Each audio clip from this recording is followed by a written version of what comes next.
Hello，大家好，朱春圖。香港人一向中意食嘢同去旅行嘅。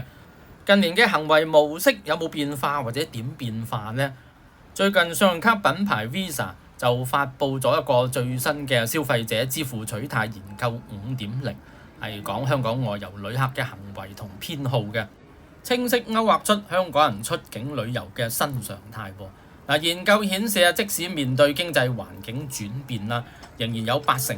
外遊嘅香港人表示會維持或者增加旅遊開支，而且相關開支佔家庭整體開支大約3%，反映去旅行已經不再被視為奢侈嘅開支，已經成為港人生活不可或缺嘅一部分。同時，超過60%嘅香港人會提前4到12個月籌劃行程，展現出更理性、更具規劃性嘅消費模式。而且港人喺出遊之中應用 AI 越嚟越普及。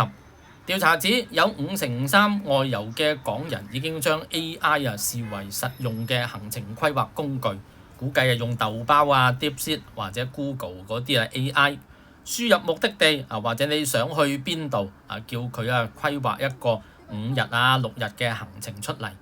叫 AI 幫手搜尋當地有咩名勝古蹟，又或者有咩好嘢食好嘢買。總之規劃一個度身訂造嘅行程俾自己。至於香港人熱門嘅旅遊地點包括日本內地、台灣、韓國、新加坡、泰國同澳洲等地。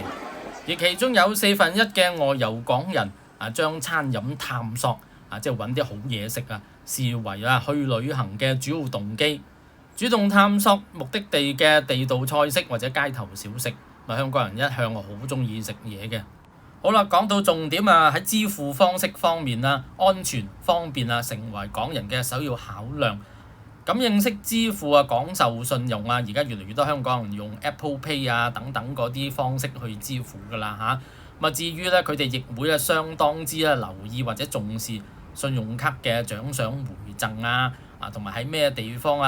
可以用咩信用卡，同埋有啲乜嘢嘅優惠着數回贈等等啦。仲有一樣嘢好重要，你係話出行嘅時候喺機場邊張信用卡可以免費入啲乜嘢貴賓室都係重要嘅考量嚟嘅。尤其係邊張信用卡可以累積多啲飛行里數換免費機票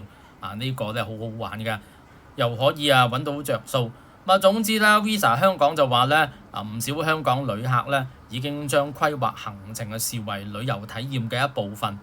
整體而言，香港外遊旅客越趨成熟理性既重視消費質素，亦樂於接受新科技。未來 AI 更有望成為個人化旅行嘅助手，推動更無縫、更智能嘅跨境旅遊同支付體驗。香港嘅信用卡非常多優惠同回贈，